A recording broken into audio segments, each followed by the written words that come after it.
Storage capacity कैसे नापते हैं? स्टोरेज कैपेसिटी को मापने का मतलब होता है यह समझना कि कोई भी डिवाइस जैसे मोबाइल, कंप्यूटर, हार्ड डिस्क या पेन ड्राइव कितना डेटा स्टोर कर सकती है। डेटा को छोटे-छोटे डिजिटल यूनिट्स में मापा जाता है, जिन्हें हम बिट, बाइट, केबी, एमबी, जीबी और टीबी कहते हैं। ये वैसे ही है जैसे हम वजन को ग्राम और किलो में या दूरी को मीटर और किलोमीटर में नापते हैं। उसी तरह कंप्यूटर डेटा को इन यूनिट्स में मापा जाता है और हर यूनिट का साइज अलग-अलग होता है। सबसे छोटी यूनिट बिट होती है। बिट कंप्यूटर की भाषा का सबसे छोटा हिस्सा है, जो बस दो ही स्टेट में हो सकता है, 0 या 1।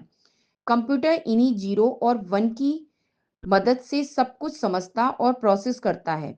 एक बिट बहुत ही छोटा होता है और इतनी छोटी यूनिट में कोई बड़ा डेटा मापना मुश्किल होता है। इसलिए कई बिट्स मिलकर बाइट बनाते हैं।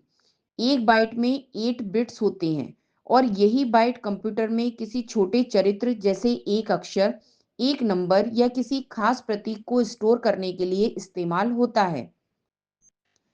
जब डेटा और बढ़ता है तो बाइट्स को हजारों में गिना जाता है। लगभग 1024 बाइट्स मिलकर 1 केबी यानी किलोबाइट बनाते हैं। केबी का उपयोग छोटे टेक्स्ट फाइलों को मापने में किया जाता है, जैसे एक छोटा लेटर या नोट जिसमें कुछ पंक्तियों का टेक्स्ट हो। फिर 1024 केबी मिलकर 1 एमबी यानी मेगाबाइट बनाते हैं। एमबी का उपयोग आमतौर पर उन चीज़ों में किया जाता है जैसे मोबाइल से ली गई फोटो, छोटे गाने या एप्स।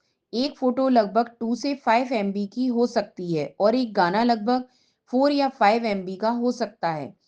1024 एमबी मिलकर 1 जीबी यानी गीगाबाइट बनाते हैं। जीबी वह यूनिट है जो हम अक्सर अपने मोबाइल या लैपटॉप की स्टोरेज में देखते हैं, जैसे 64 जीबी, 128 जीबी या 256 जीबी। जीबी में कितनी चीजें स्टोर हो सकती हैं, यह समझने के लिए मान लीजिए आपके पास 1 जीबी स्टोरेज है, तो उसमें लगभग 250 से 300 फोटो या कई गाने आराम से आ सकते हैं।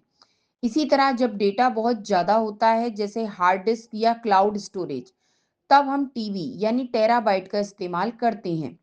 124 जीबी मिलकर 1 टीबी बनाते हैं।